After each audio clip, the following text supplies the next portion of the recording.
cedar, the cedar, cedar, the cedar, cedar. We need a salmon for our little adventure. I don't have a fishing pole.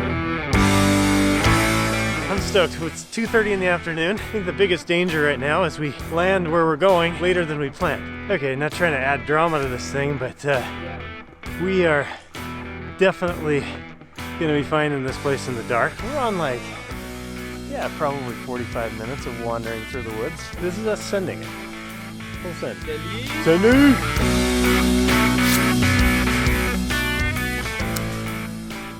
One thing about the desert is everything out here has spines. You can see that with this cactus here. And these spines will actually fall on the ground and you can sit on them, you can get them in your shoes, in your feet. And it's super nice to have a set of tweezers with you. And if you get something in your foot, in your hands, it's way, way nice to have something to be able to get that out of there. So I totally brought an apple to cut and I set my stuff down and the apple rolled out of the bag. And it is totally gone. So I'm gonna go find that apple. I'll be right back. See that right there? That apple fell somewhere down here. Turns out it's hard to find. So I'm back up the cliff and I have found my apple. Oh, this just got really exciting, guys. The apple slicing is gonna get real interesting. We're not gonna be so much slicing it for funsies anymore. We're gonna be slicing it to get the dirt off, to be able to eat it. This will be good. So I designed the Sendy with this sweet full flat grind blade. And the reason I did that is for cutting apples in particular. And you can see it just slices really well. So in this particular case, this apple, world's finest traveled apple,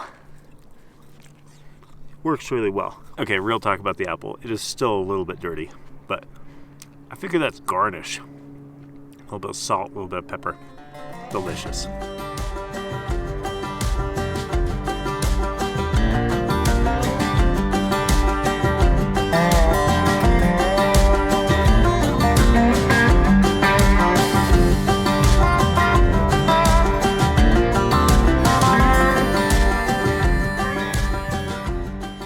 So with the Sendy, we wanted to give options. So we did two models in G10. The liner on the back of the black one is a blue, kind of that thin blue line there. And then on the back of the G10 in green, we stuck kind of this old school maroon burgundy back there to sort of give it this like almost Coleman stove vibe. And then we did micarta, we did a couple natural materials, that Kui borsha, which I like to call ciabatta bread there as well. So the Sendy is a liner lock. So to close this knife, you're just gonna take your thumb, stick it into that recession right there, and then close it. It's got a deep carry pocket clip, and the reason for that is I like my knives to sit deep in my pockets so that they're kind of out of the way. Part of my design philosophy on this thing was to make the handle of the G10 versions look like a cedar plank.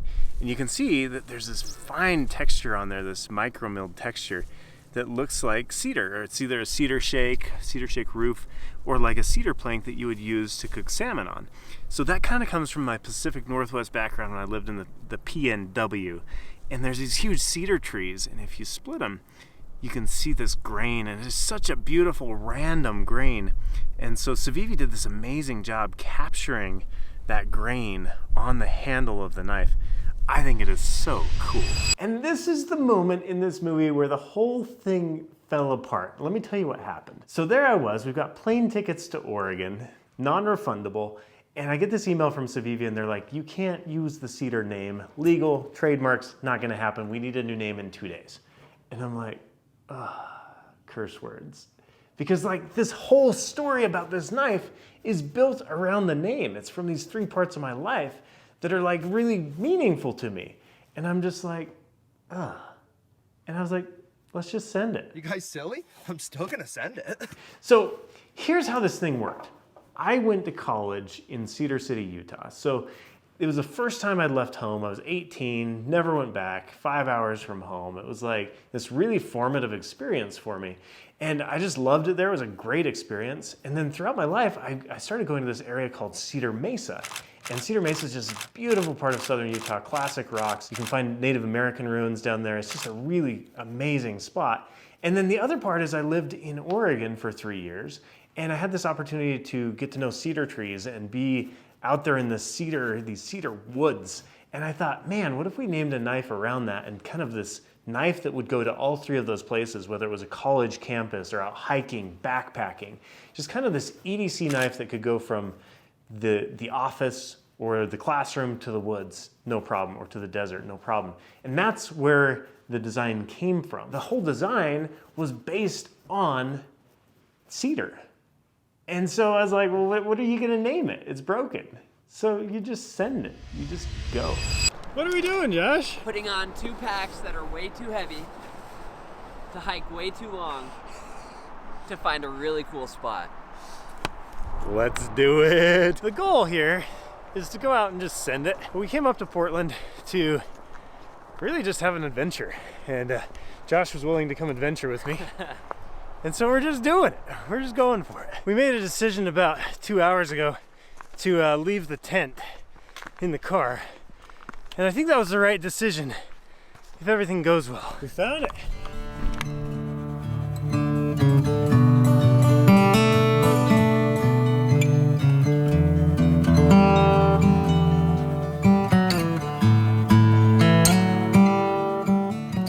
Tomorrow. What is up, guys? I am out in the Pacific Northwest. I brought Josh along. Josh was kind enough to come be the hand model and make sure that I didn't die out here. And basically I wanted to come out here and show you the Sendy knife, show you where it was inspired. It was inspired in this exact area. And that's where this whole thing is so funny, because the whole name went up in smoke. Because like, you got a cedar pattern on the handle, you got the name, you got this story from my life. And then it just like poof, overnight. And I'm like, you gotta be kidding me. It's like 3.5 years of like waiting on this thing.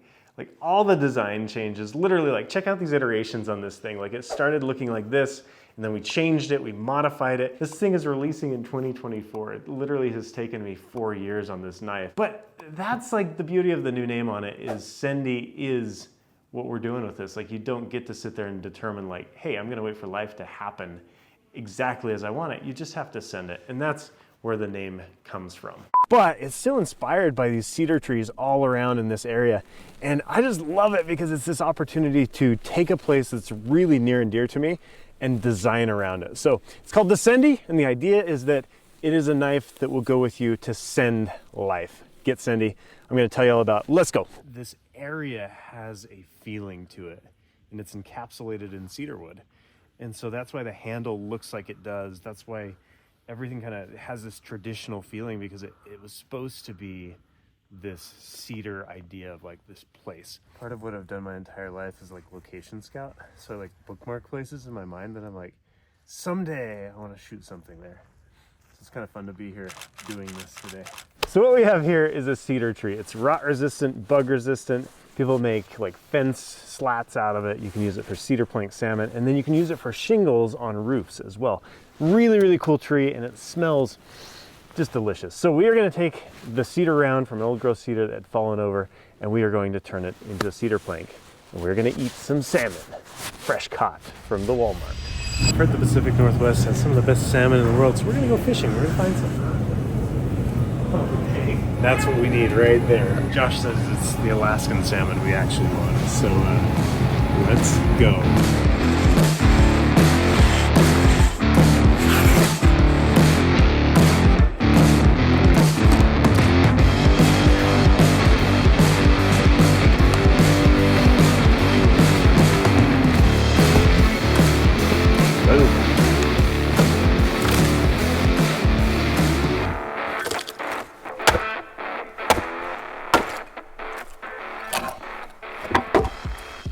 So this texture on the inside of these cedar rounds is the texture that we put on the side of the Sendy. It's this just beautiful wood grain, but it doesn't have knots, it doesn't have anything crazy on it. And that is the texture we put on the G10 editions of the Sendy. So we've got this round cut into pieces. The next thing we're gonna do is take a fro, and we're going to make a cedar plank to make our salmon on. So basically what we're gonna do is we're gonna take this blade, it's called a fro. You're gonna drop it on the edge just like that, and then we're gonna pound it. And we'll get it in there. Once it's in there, we're just gonna bend. And there is your cedar plank right there. So you'll take that, you'll drop your salmon right on there, and you'll cook it up. Let's get it.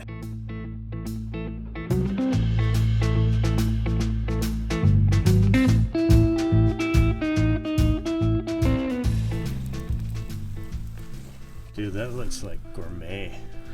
We're about to find out. Here's my salmon coming off of here. Fresh caught all the way from Alaska. I'm excited. Look at this.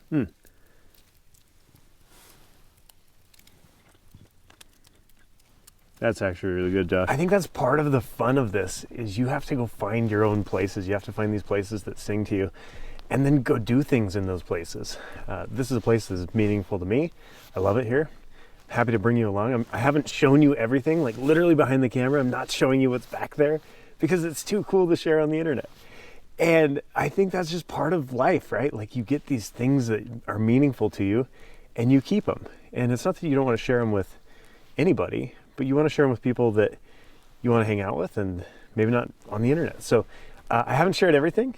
Obviously there have been tools, there have been things that I've redacted, but that's part of the fun. That's part of like this idea of like you have these honey holes in life, your powder spot, your camping spot, and you go there, you spend time there, but maybe you don't invite everybody along. So it's kind of been this balance of like bring you guys along, but also kind of keep it quiet. So Josh and I left our little camping spot pretty early in the morning. I didn't film any of it because it was dark and I was tired. And we hosed off in the Columbia River. I may have left a little gift there for somebody to go out and find. Here's the coordinates on screen around here. And go find it. I also might have left a little knife in Cedar City. So if you'd like to find that, here's some coordinates for you there on screen, like they do. And I guess the big thing for me is like, I want you to own this knife and make it an excuse to go out and adventure, go out and do things, go out and send it. Thanks for watching, guys. If you like this video, definitely subscribe. I'm gonna try to put out a little bit more content on the Ben Banter's channel.